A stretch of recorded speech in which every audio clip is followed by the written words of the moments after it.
Ang weird nito.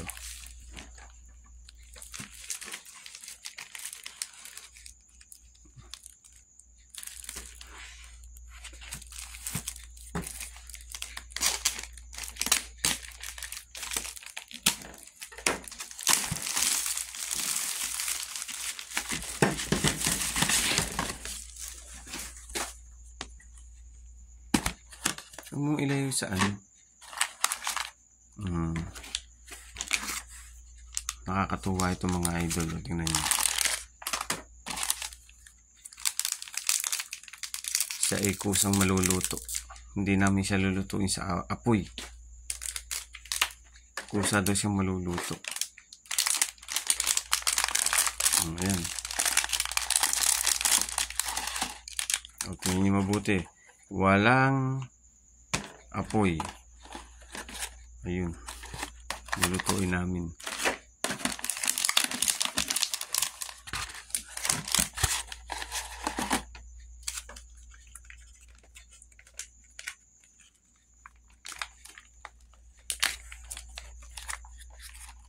Nakakatuwa ako.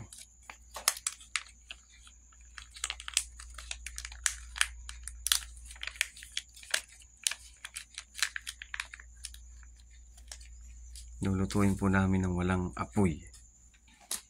Tinitimpla na.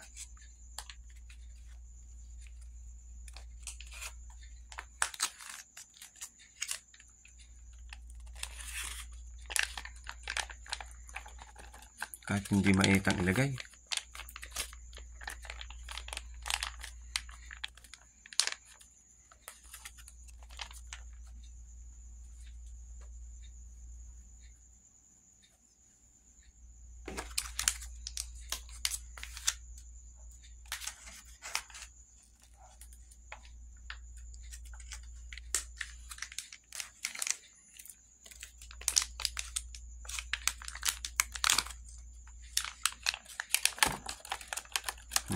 Ang dami niyang ano, lahok.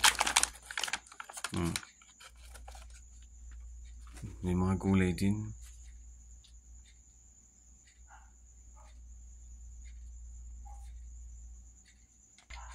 Ayan, ilalagyan na namin ng tubig.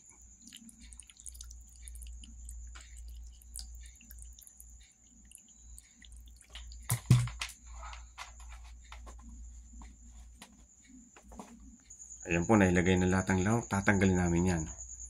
Sige, tanggalin mo muna. Tapos, meron doon sa ilalim. Yan.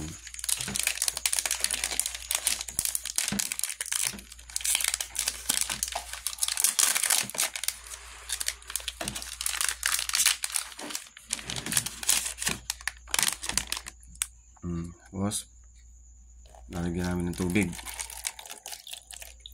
Then, abot kaya yun? Ilalagay na uli yung ano. Lagay. Hindi dapat nakadikit. Yan. Tubig. Tapos tatakluban.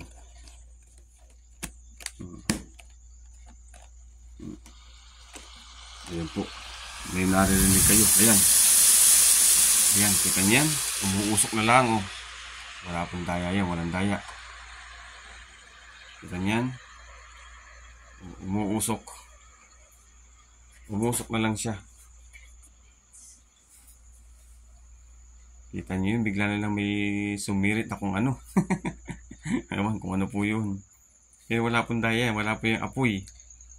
Oh, tingnan niyo mabuti, wala pong apoy yan. Nasa plastic lang yan. Ilang minuto kaya ito? 15 minutes po. Antayin po natin mag 15 minutes. Atin mo nang ipopost. Gawa ng 15 minutes eh. Ngayon mga idol, nakulo na oh. Sobrang init mga idol. Sapin na natin itong aking lalagyan na.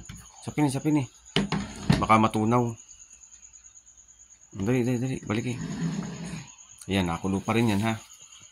Oh, kumukulo. Kumukulo siya oh. Sobrang init.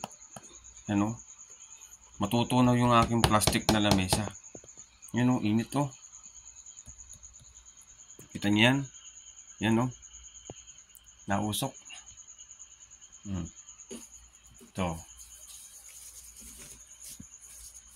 Oh, yan, oh. Pakita ko sa inyo yan, oh. Yan, oh. Nausok, oh. Oh.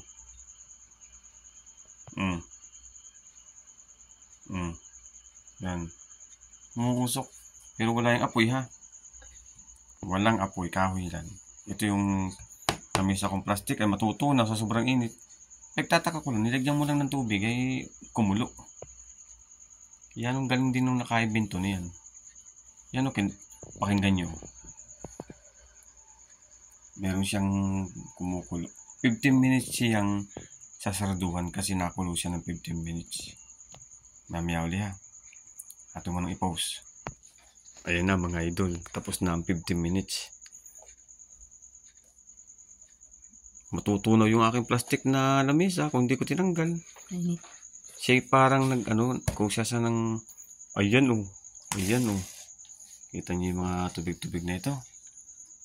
Ito. Yan, nakulo o. Naluto na siya. Ang galing. Ang galing yung nakaimbento nito. Luto na mga idol. Sipin ninyo yan. Naluto siya nang hindi ginamitan ng apoy. Sa sobrang init, sinapin na namin ng kahoy kasi matutunaw to.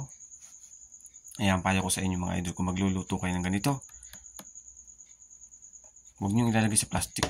Lagyan nyo ng sapin o kaya ay sa matigas.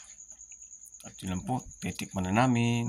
Lotus root, paborito. Salamat po sa panonood.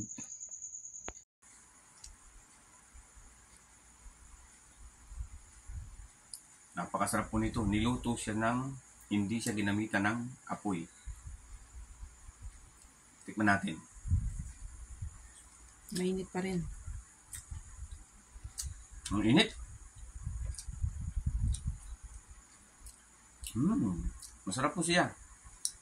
Niluto ng hindi ginamitan ng apoy.